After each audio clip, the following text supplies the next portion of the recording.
The morning sun cast long shadows across the weapon maintenance facility at Naval Special Warfare Command. Sarah Martinez had been cleaning rifles for 3 years, but the M2010 enhanced sniper rifle still commanded her respect every time she handled one. The sleek black stock felt cold under her gloved hands as she carefully disassembled the precision instrument that could deliver death from nearly 2 miles away.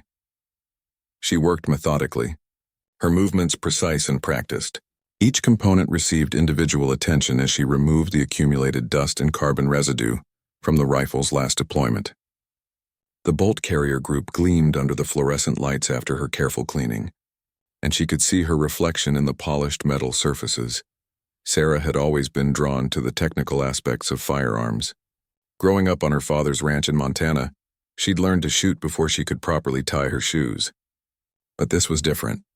These weren't hunting rifles or ranch guns. These were instruments of war, tools that required absolute perfection because someone's life depended on their flawless operation. The maintenance bay hummed with quiet activity. Other technicians worked at their stations, each focused on their assigned weapons. The air smelled of gun oil and metal polish, familiar scents that had become as comfortable as her morning coffee. Sarah had earned her place here through dedication and skill, proving herself capable of maintaining the most sophisticated weapons in the military arsenal. As she cleaned the rifle's scope mounts, Sarah noticed something unusual. Tiny scratches in the metal told stories of hard use. She could read these marks like others might read a book. This particular rifle had seen action in desert environments based on the fine sand particles she found in the mechanism. The wear pattern suggested someone had fired it extensively from prone positions, probably from rocky terrain given the specific scratching on the bipod legs. Her supervisor walked past, nodding approvingly at her work.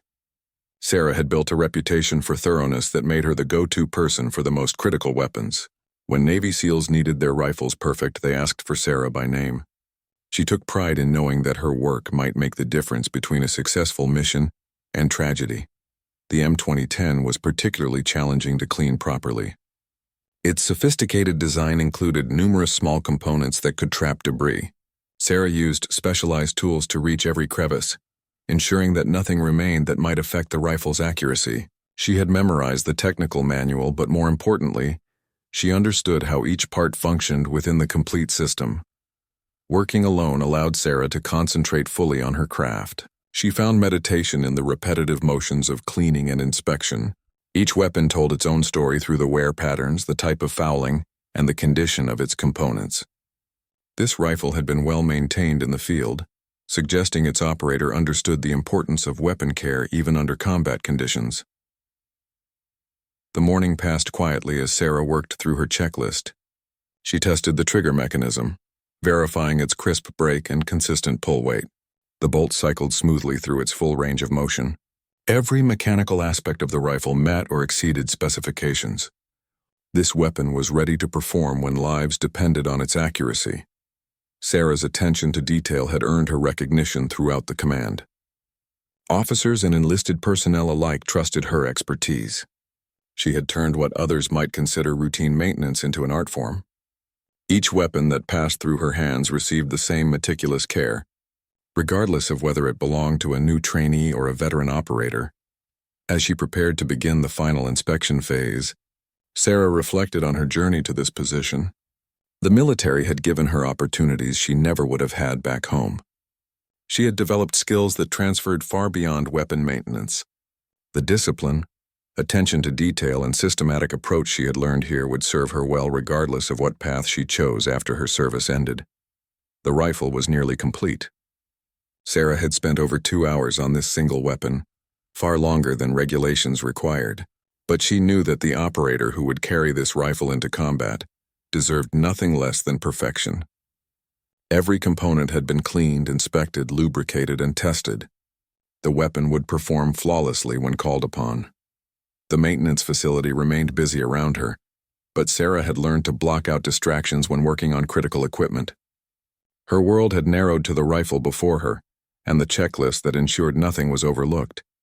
This systematic approach had prevented failures that could have had catastrophic consequences in the field. Sarah's colleagues respected her dedication, though some questioned whether such thoroughness was necessary. She had seen the results of shortcuts and hasty work. A weapon that jammed at the wrong moment could cost lives. A scope that lost its zero could mean missing a critical shot. These possibilities motivated her to maintain standards that exceeded every requirement.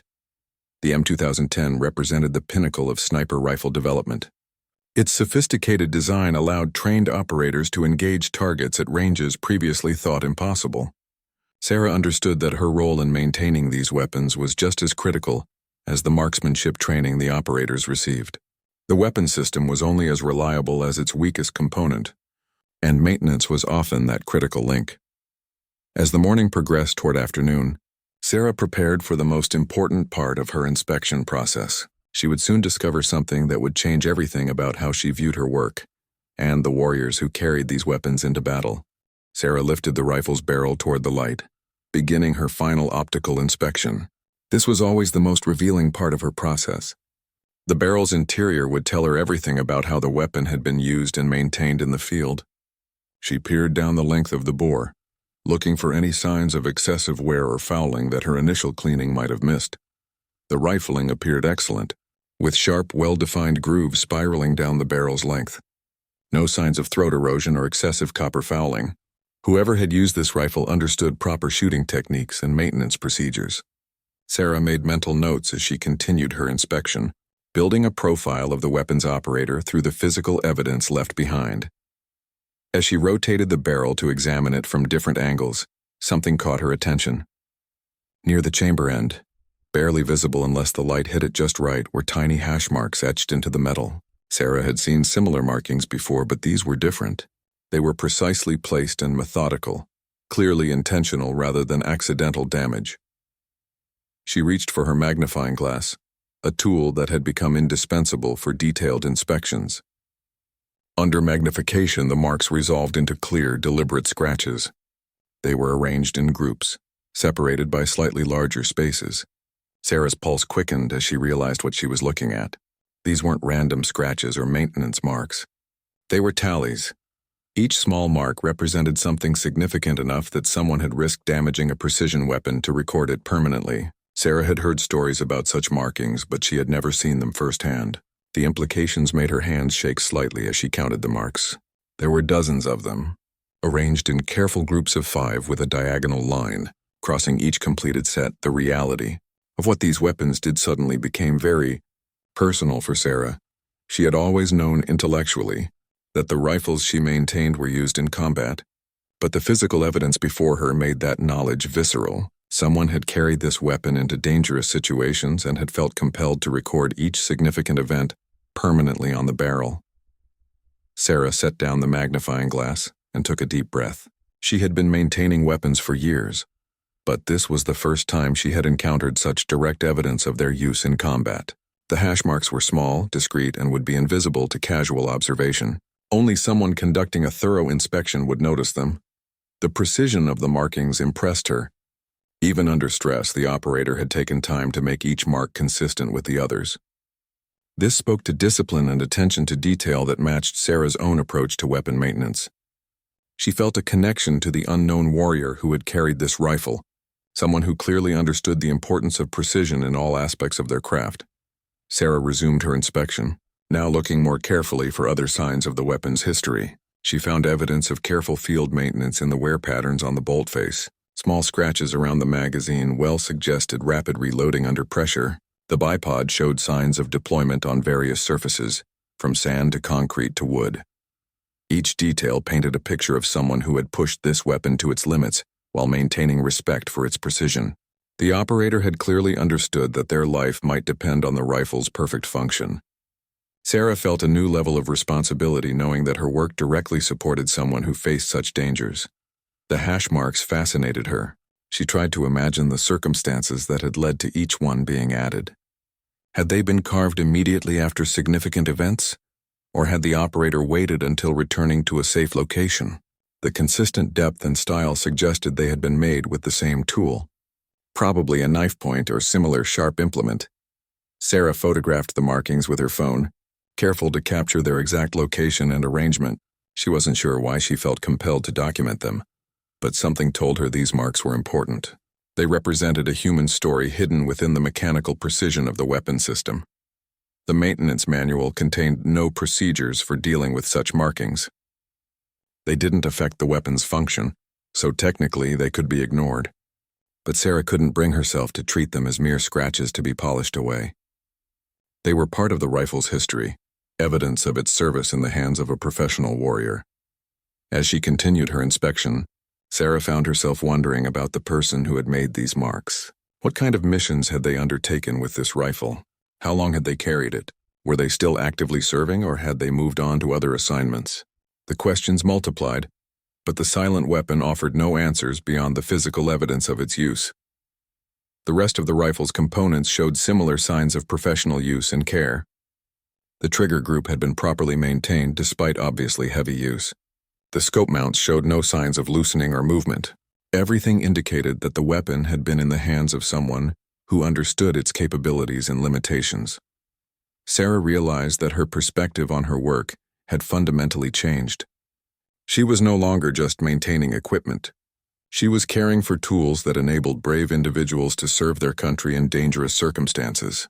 The hash marks had transformed an abstract concept into a personal responsibility. The afternoon sun streaming through the facility windows cast new shadows across her workstation.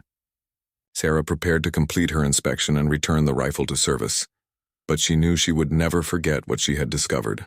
The tiny marks had opened her eyes to the human dimension of her technical work, creating a connection she hadn't expected but now treasured. Sarah was carefully reassembling the M2010 when she heard footsteps approaching her workstation. She looked up to see a man in navy working uniform walking toward her. Something about his bearing immediately caught her attention. He moved with the quiet confidence she had learned to associate with special operations personnel, but there was something different about him. "Excuse me," he said, his voice carrying a slight rasp that suggested years of hard use. "I'm looking for the technician who's been working on serial number 47291. That's my rifle." Sarah's heart rate increased as she realized she was meeting the owner of the weapon she had been inspecting. The man before her was probably in his early 30s, with the kind of tan that came from spending time in harsh environments. His eyes held a steady, measuring quality that made Sarah feel like she was being evaluated without any sense of threat. "That would be me," Sarah replied, setting down her tools. "I'm Petty Officer Martinez. I've been doing the maintenance on your weapon." The man extended his hand with a slight smile. "Chief Petty Officer Jackson. Most people call me Chief. I wanted to check on the rifle's status and see if you found anything that needs my attention." Sarah shook his hand, noting the calluses that spoke of someone who worked with his hands regularly. She had met many operators over the years, but something about Chief Jackson impressed her immediately. He had asked about his weapon with the kind of concern she associated with true professionals. "Your rifle is in excellent condition, Chief," Sarah began, then hesitated. Should she mention the hash marks? They were clearly personal, and she wasn't sure if bringing them up would be appropriate or welcome. Chief Jackson seemed to sense her hesitation. "Something on your mind, Petty Officer Martinez?" Sarah made a decision. "I noticed some markings during my inspection. Small ones near the chamber. They look intentional." Chief Jackson's expression didn't change, but Sarah caught a slight tightening around his eyes. He nodded slowly, as if he had been expecting this conversation eventually. "How many?" he asked simply. 47, Sarah replied, realizing she had counted them without consciously deciding to do so. Chief Jackson was quiet for a long moment, his gaze moving to the partially reassembled rifle on Sarah's workbench. When he looked back at her, there was something different in his expression. Not vulnerable exactly, but more open than it had been moments before. "That's more than I thought," he said quietly. "I stopped counting after 40. Sarah felt like she was standing at the edge of something significant. The professional distance that usually characterized her interactions with operators was dissolving, replaced by something more personal and immediate.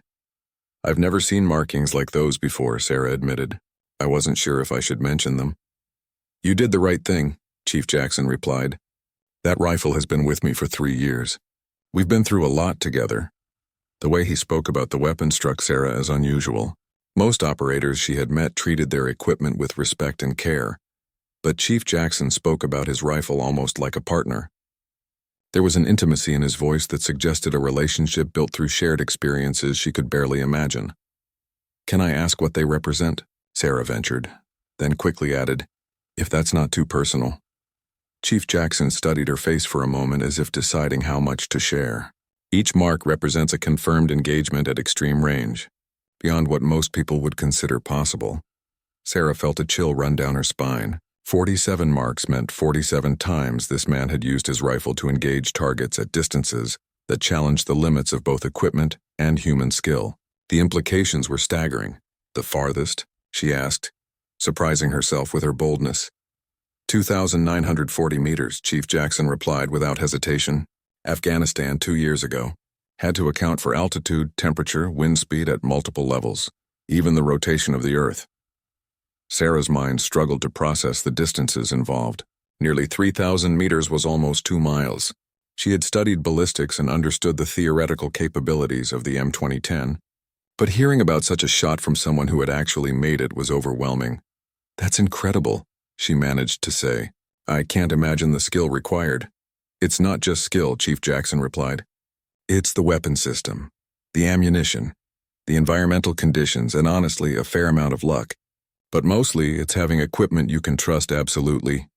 He gestured toward the rifle on Sarah's bench. "That's where your work comes in. Every time I take that rifle into the field, I'm betting my life and the lives of my teammates that it will function perfectly when everything depends on it." Sarah felt the full weight of her responsibilities settling on her shoulders. She had always known her work was important, but hearing it expressed so directly by someone who depended on it made the abstract concrete. "The hash marks," she said. "They're not just about the shots. They're about the people those shots protected." Chief Jackson nodded approvingly. "You understand. Each mark represents a situation where someone was in danger, and precise fire was the only solution. It's not about keeping score. It's about remembering the responsibility that comes with this capability." The conversation had taken on a weight that Sarah hadn't expected when her shift began that morning. She was learning things about her work and its impact that would fundamentally change how she approached every weapon that crossed her bench. "I'll make sure your rifle is perfect before it goes back into service," Sarah said, meaning it more deeply than ever before. "I know you will," Chief Jackson replied. "Your reputation precedes you. When I heard Martinez was working on my rifle, I knew it would be done right." The recognition surprised and pleased Sarah more than she expected. Knowing that her work was specifically requested by operators of Chief Jackson's caliber validated everything she had worked to achieve in her career. Chief Jackson pulled up a stool beside Sarah's workbench, settling in with the easy patience of someone accustomed to waiting for the right moment. "Mind if I watch while you finish up? I like to see how the people who keep us alive do their work." Sarah felt honored by his interest, though it also made her slightly nervous. Having the weapons operator observe her work added pressure she hadn't anticipated. "Of course, Chief. I'm just doing final assembly and function checks now." As Sarah worked, Chief Jackson began sharing stories about his experiences with the rifle.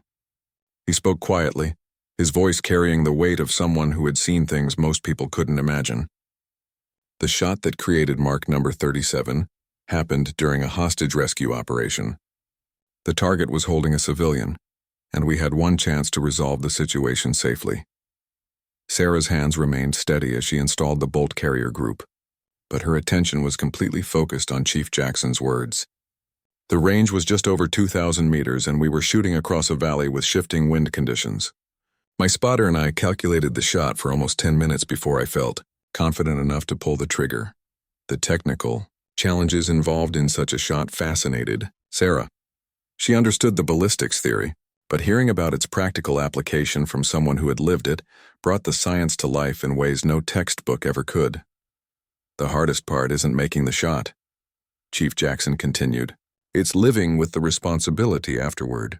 Every mark on that barrel represents a split-second decision that changed someone's life forever. You carry that with you." Sarah paused in her work, struck by the weight of his words. "How do you handle that kind of pressure?" "You focus on the mission," Chief Jackson replied simply. "On protecting the people who depend on you. When you're looking through a scope at extreme range, you're not thinking about anything except wind speed, range estimation, and trigger control. The emotional processing comes later." As Sarah reinstalled the rifle's scope, Chief Jackson offered insights into how the weapon performed under various conditions. "In Afghanistan, we dealt with extreme temperature variations. morning shots in near-freezing conditions, then afternoon engagements when the barrel was hot from desert sun. Your maintenance protocols account for those stresses better than the operators sometimes realize. The conversation revealed layers of complexity Sarah had never fully appreciated. She had always focused on the mechanical aspects of weapon maintenance, but Chief Jackson was helping her understand how environmental factors, human psychology, and equipment reliability intersected in ways that could determine mission success or failure. The longest shot, the one at 240 meters, Chief Jackson said, his voice taking on a different quality. That wasn't planned. We were conducting reconnaissance when we spotted enemy fighters setting up a mortar position. They were about to target a convoy carrying wounded personnel to a medical facility. Sarah found herself holding her breath as Chief Jackson continued. We didn't have time to call for air support or artillery. The convoy was exposed and those mortars would have devastated them. I had to make a judgment call about whether the shot was even possible. The technical challenges of such an engagement were staggering. At that range, the bullet would take over 3 seconds to reach its target. During that time, wind conditions could change, the target could move, and countless variables could affect the projectile's path. My spotter ran the calculations 3 times, Chief Jackson said. We were shooting at the absolute edge of the rifle's effective range, maybe beyond it. But sometimes you have to attempt the impossible, because the alternative is unacceptable. Sarah carefully adjusted the scope's mounting screws to specification while listening to the story unfold. The precision required for her work seemed to mirror the exactness Chief Jackson described in making his shot. The environmental conditions were actually favorable, he continued. Clear air, consistent wind direction, good visibility. But the range was extreme, and we were shooting at a target that could disappear behind cover at any moment. Chief Jackson paused, and Sarah could see him reliving the moment in his mind. When I pulled the trigger, I knew immediately that the shot felt right. You develop an instinct for these things after enough practice, but 3.5 seconds is a long time to wait for confirmation. The silence stretched between them as Sarah completed her scope installation. She could imagine the tension of waiting for the bullet to complete its journey, knowing that lives hung in the balance. The target dropped exactly as the convoy cleared the danger area. Chief Jackson finally continued. Later, reconnaissance confirmed that our shot had prevented what would have been a catastrophic attack on wounded personnel and medical staff. Sarah set down her tools and looked at Chief Jackson directly. That shot saved how many lives? 43 people in the convoy, he replied without hesitation. Plus however many civilians might have been caught in the subsequent fighting if that mortar position had become operational. The magnitude of the impact hit Sarah like a physical blow. One perfectly placed shot, enabled by precision equipment and flawless maintenance, had prevented dozens of casualties. The responsibility she carried in maintaining these weapons suddenly felt both heavier and more meaningful than ever before.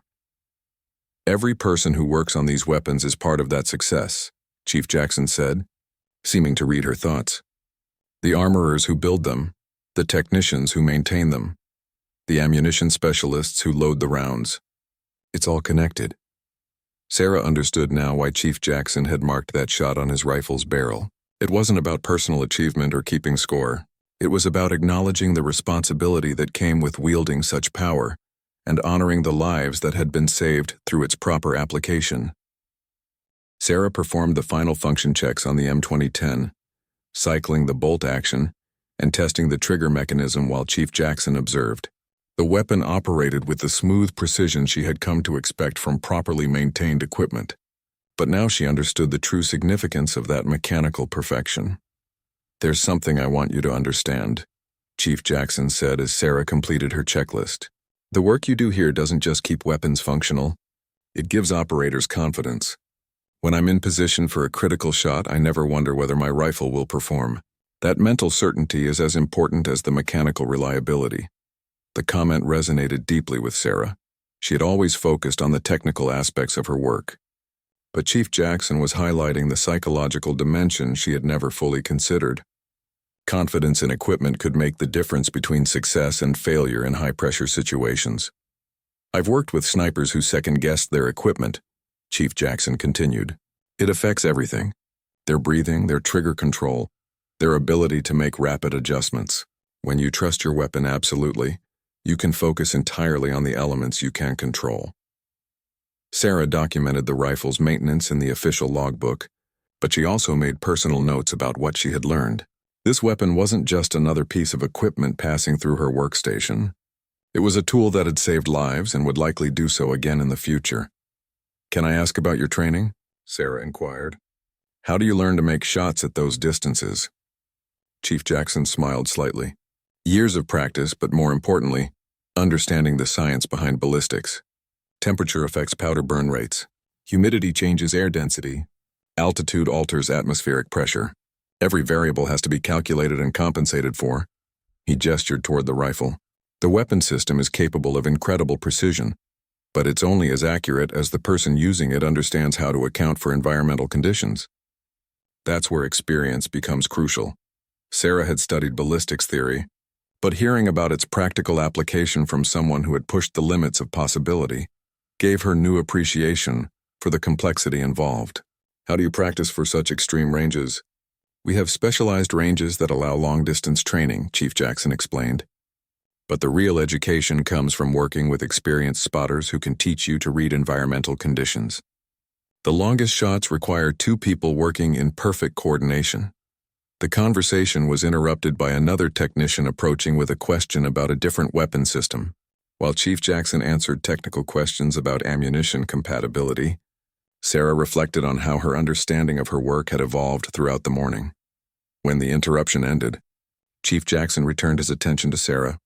"I want to show you something," he said, pulling out his phone and scrolling through photos. "This is the convoy from that 2,940-meter shot."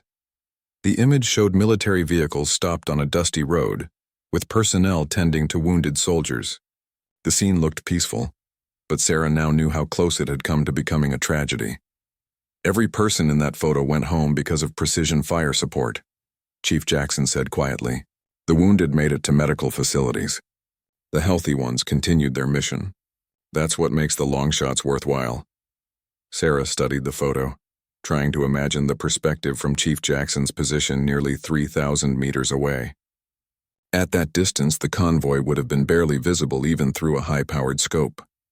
The precision required to engage a target protecting those people was almost beyond comprehension. "The responsibility never gets easier," Chief Jackson admitted. "Every time I take this rifle into the field, I know that someone's life might depend on a shot I have to make. But having equipment I can trust absolutely makes that responsibility manageable."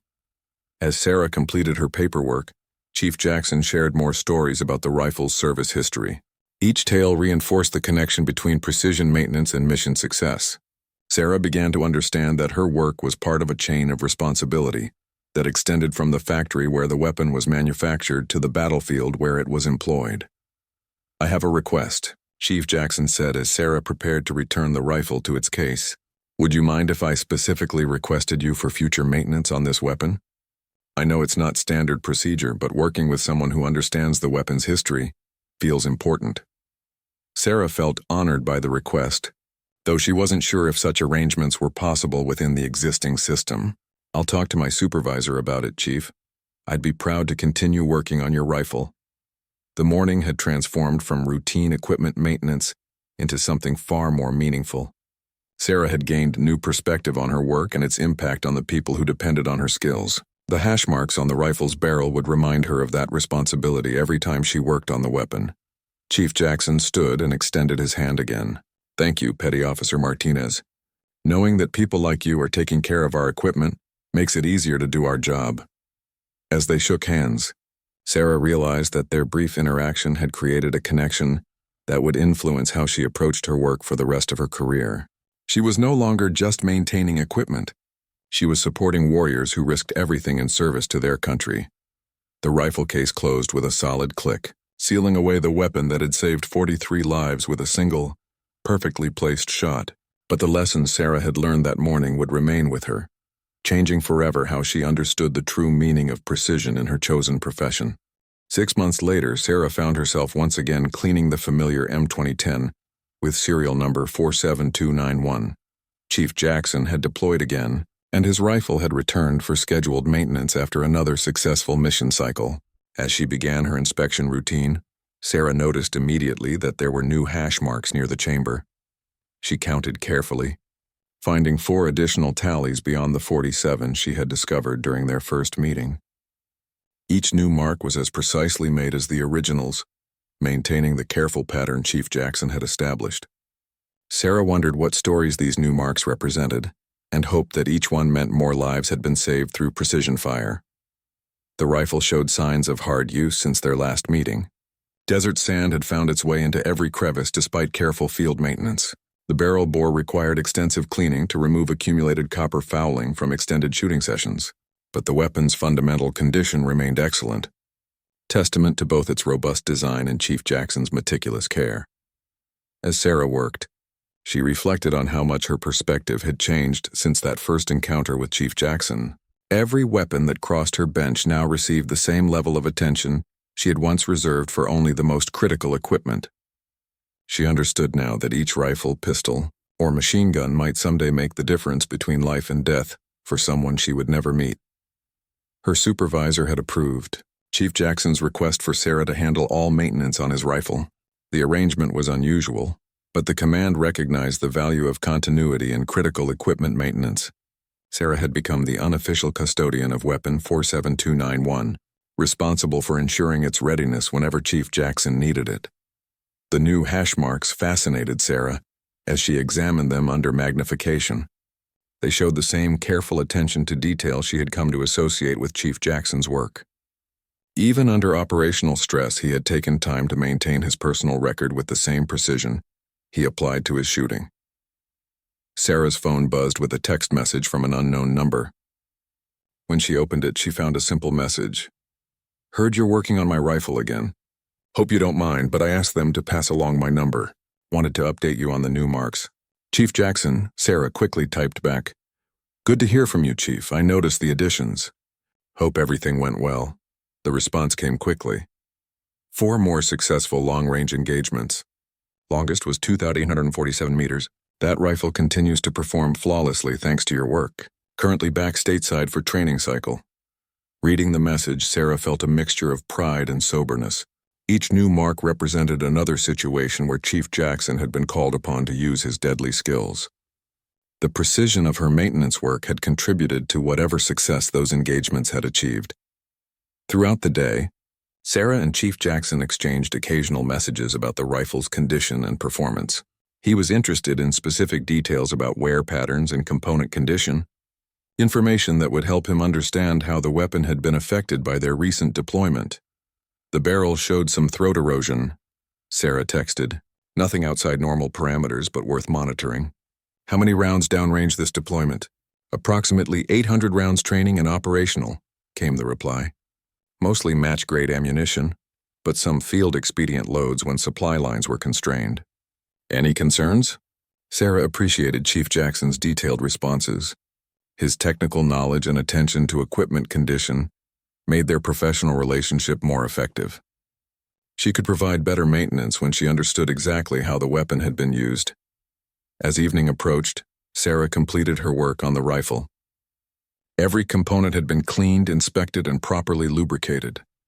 The weapon was ready for whatever challenges Chief Jackson might face in the future.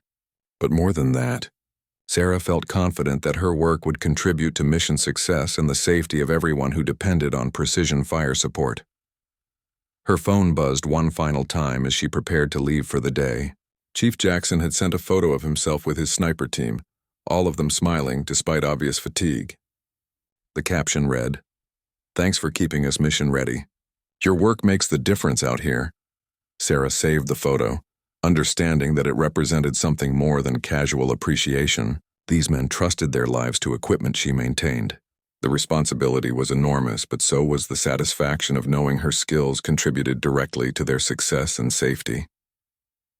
Walking to her car, Sarah reflected on how a chance encounter with hash marks on a rifle barrel had transformed her understanding of her profession. She was no longer just a technician maintaining equipment. She was part of a team that extended from maintenance facilities to battlefields around the world, connected by shared commitment to precision and excellence. The parking lot was nearly empty as Sarah drove home, but her mind was still occupied with plans for improving her maintenance procedures. Chief Jackson and his rifle would return eventually, and she intended to be ready with the same level of excellence that had earned his trust and respect. In her apartment that evening, Sarah looked at the photo Chief Jackson had sent and thought about the 47 original hash marks, plus the 4 new ones she had discovered that day.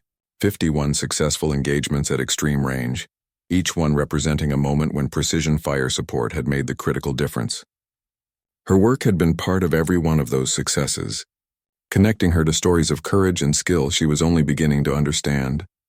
The next morning would bring new weapons to maintain and new challenges to meet. But Sarah now approached her work with deeper understanding of its importance and clearer appreciation for the warriors who depended on her skills. The hash marks on one rifle barrel had taught her that precision and maintenance was about more than technical specifications. It was about honoring the trust placed in her by people who risked everything in service to others.